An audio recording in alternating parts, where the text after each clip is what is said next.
ഏറ്റവും ഹൃദയസ്പർശിയായ ഒരു സംഭവത്തിനാണ് കഴിഞ്ഞ ദിവസം വത്തിക്കാൻ സാക്ഷ്യം വഹിച്ചത്. ഫ്രാൻസിസ് പാപ്പയുടെ ശവമഞ്ചത്തിന് മുമ്പിൽ നിന്ന സ്വിസ് ഗാർഡിനുണ്ടായ അത്ഭുതകരമായ ഒരു അനുഭവം.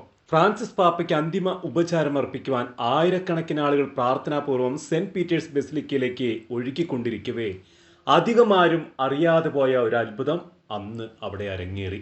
ഫ്രാൻസിസ് പാപ്പയുടെ ശവമഞ്ചത്തിന് കാവൽ നിൽക്കുവാനുള്ള ശ്രേഷ്ഠമായ ഡ്യൂട്ടി ലഭിച്ച സ്വിസ് ഗാർഡുകളിൽ ഒരാളായ ലൂക്ക മേയർ ലുസേണിൽ നിന്നുള്ളവനാണ്. 5 വർഷത്തോളമായി സ്വിസ് ഗാർഡായി സേവനമനുഷ്ഠിക്കുന്ന ലൂക്കയ്ക്ക് വത്തിക്കാനിലെ ചടങ്ങുകളെക്കുറിച്ചൊക്കെ നല്ല അവഗാഹമുണ്ടായിരുന്നു. പക്ഷെ വിടവാങ്ങിയ ഫ്രാൻസിസ് പാപ്പയുടെ ഭൗതിക ശരീരത്തിനടുത്ത് നിൽക്കുമ്പോൾ അവനുണ്ടായത് അന്നുവരെ കടന്നുപോയിട്ടില്ലാത്ത ഒരു അനുഭവം. നിശബ്ദനായി അറ്റൻഷനിൽ അങ്ങനെ നിൽക്കുമ്പോൾ ലൂക്കയുടെ ചിന്തകൾ തിക്കി തിരക്കുന്ന ജനസാഗരത്തിൽ നിന്നും വളരെ അകലെയായിരുന്നു. തൻ്റെ വിശ്വാസവുമായി അവൻ ഏറെ മല്ലിട്ടുകൊണ്ടിരുന്ന ഒരു കാലമായിരുന്നു അത്. ഒരു കത്തോലിക്കനായാണ് വളർന്നു വന്നതെങ്കിലും സമീപകാലത്ത് അവൻ്റെ ജീവിതത്തിലുണ്ടായ ചില പരീക്ഷണങ്ങൾ, അമ്മയുടെ അസുഖം, പട്ടാള ജീവിതത്തിൻ്റെ സമ്മർദ്ദങ്ങൾ, ആത്മീയ വരൾച്ച, ഇതെല്ലാം ദൈവം വളരെ അകലെയാണെന്ന തോന്നൽ അവനിൽ ഉണ്ടാക്കിയിരുന്നു.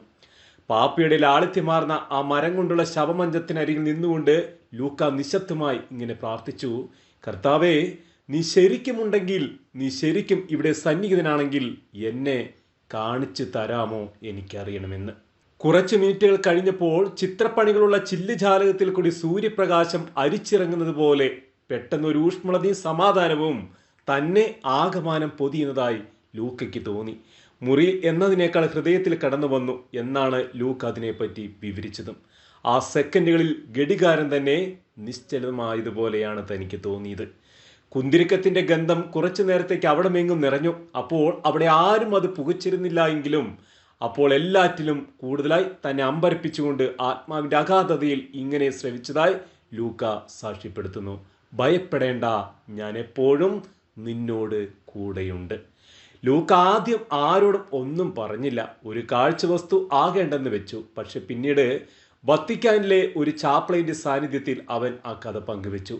ഹൃദയങ്ങളെ ക്രിസ്തുവിലേക്ക് തിരികെ അടുപ്പിക്കുക എന്ന തൻ്റെ ദൗത്യം മരണശേഷവും ഫ്രാൻസിസ് പാപ്പ തുടരുന്നതായിരിക്കണം എന്ന് ആ പുരോഹിതൻ അവനോട് മൃദുവായി പറഞ്ഞു. ആ അനുഭവം ലൂക്കയുടെ വിശ്വാസത്തെ വീണ്ടും വീണ്ടും ഉജ്ജ്വലിപ്പിച്ചു. അവനിപ്പോൾ നിത്യേന ദിവ്യബലിയിൽ പങ്കെടുക്കുന്നു. കുംഭസാരം എന്ന കൂദാശയിലൂടെ ദൈവവുമായി അനുരഞ്ജനത്തിലായി തൻ്റെ പ്രശ്നങ്ങൾക്കെല്ലാം ഇടയിൽ കൂടിയും സമാധാനം അവനിപ്പോൾ കണ്ടെത്തുകയാണ്. അവൻ അനുഭവിച്ച ഈ ആത്മീയ നിമിഷങ്ങളെ അത്ഭുതകരമായോ അഗാധമായോ ഒരു ആത്മീയ അനുഭവമായോ എങ്ങനെ നമ്മൾ കണ്ടാലും ഒരു കാര്യം തീർച്ചയാണ്: മരണത്തിൽ കൂടിയും ഫ്രാൻസിസ് പാപ്പ വിശ്വാസത്തെ ഉദ്ദീപിപ്പിക്കുന്നു.